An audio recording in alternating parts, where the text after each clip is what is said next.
श्रीमन्नारायण नारायण नारायण। अब कथा आ जाती है श्रीमद्भागवत पुराण के 9वें स्कंध की।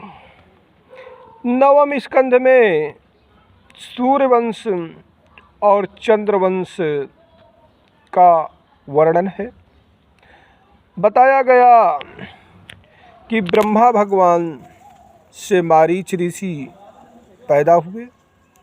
मारीच ऋषि के पुत्र कश्यप ऋषि और कश्यप ऋषि की पत्नी जो राजा दक्ष की पुत्री थी, अदिति के गर्भ से विश्ववान अर्थात जिन्हें सूर्य भी कहा गया है का जन्म हुआ। और विश्ववान के कारण ही इस वंश को सूर्यवंश कहा जाता है।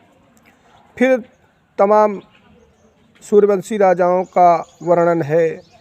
विश्ववान के पुत्र नाभग, नाभग के नाभाग, नाभग के सगर, सगर के अंशुमान, अंशुमान के भागीरथ, भागीरथ के सौदास, तमाम राजाओं का वर्णन है। फिर बताया गया कि खांडवांग नामक राजा हुए। खांडवांग के पुत्र दीर्घबाहु, दीर्घबाहु के पुत्र रघु, रघु के पुत्र अज, अज के पुत्र दशरथ और दशरथ के पुत्र भगवान राम का जन्म हुआ। दशरथ के 4 पुत्र थे, राम, लक्ष्मण, भरत और शत्रुघ्न। अब भगवान राम पर लिखी गई रामायण श्रीमद्भागवत महापुराण में रामायण बहुत ही संक्षिप्त रूप में लिखी गई है। और श्रीमद्भागवत पुराण में 12 स्कंद हैं। 12 स्कंदों में जो 9वां स्कंद है, तो 9वें स्कंद के 10वें और 11वें अध्याय में रामायण की कथा आई है। 2 अध्यायों में रामायण की कथा आई है। और 10वें अध्याय में 49 श्लोक और 11वें अध्याय में 36 श्लोक, कुल मिला के 85 श्लोकों में पूरी रामचरितमानस लिखी हुई है। और उसके बाद महात्मा तुलसी, उसके बाद महात्मा वाल्मीकि जी हुए। उन्होंने रामचरितमानस को 24,000 श्लोकों में, वाल्मीकि रामायण को 24,000 श्लोकों में लिखा है। फिर उसके बाद तुलसीदास जी आए और उन्होंने भगवान श्री राम पर रामचरित्र मानस की रचना की। इस प्रकार संपूर्ण उत्तर भारत में राम भक्ति का प्रचार प्रसार हुआ। अब यहाँ विचारणीय बात यह है कि मूल रूप से राम भगवान की कथा 85 श्लोकों में पुराणों में लिखी हुई। अब वाल्मीकि जी रामायण में 24,000 श्लोक कर देते हैं और फिर महात्मा तुलसीदास जी एक विशाल ग्रंथ रामचरित की मानस रचना करते हैं। तो उसके विषय में कहा गया कि हरि अनंत हरि कथा अनंता, कहीं बिना सुनाही बहु विधि सा बसंता। तो रामचंद्र के अचरित सुहाए, अजाना कोट लगी जाई न गाए। सो मोहि कही सन जात न कैसे, असाक बनिक मनि मनि गण जैसे। हरि अनंत है, हरि की कथा अनंत है। और साधारण पुरुष भगवान की कथा को क्या कहेगा।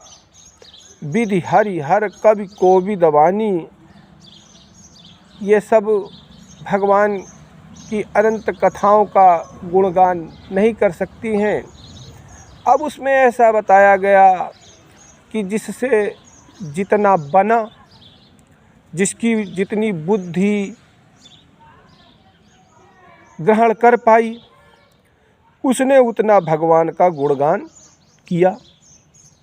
और उसमें एक बात और आ जाती है, अगर निष्पक्ष होकर के कहा जाए तो भगवान श्री कृष्ण की मृत्यु के बाद ये वेद पुराण मानव का रूप धारण करके और मानव का रूप धारण करके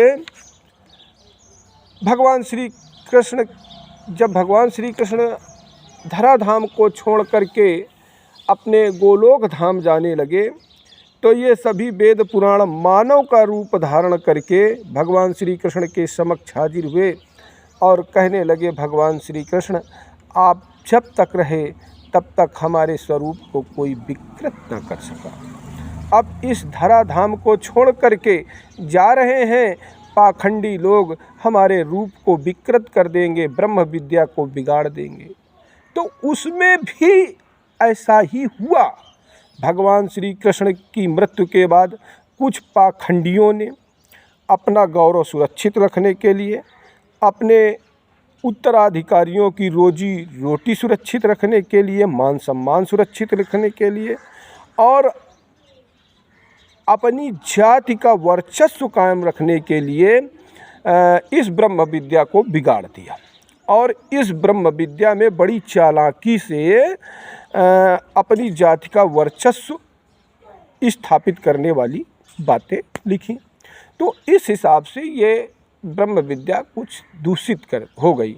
उसमें भी हम जब पढ़ें, कोई भी ग्रंथ हम पढ़ें, चाहे रामचरितमानस पढ़ें या श्रीमद् भागवत महापुराण पढ़ें, इस बात का ध्यान रखना चाहिए कि इन ग्रंथों में पाखंडियों के द्वारा क्या तोड़ मरोड़ करके प्रस्तुत किया गया और किस प्रकार ब्रह्म विद्या को बिगाड़ा गया।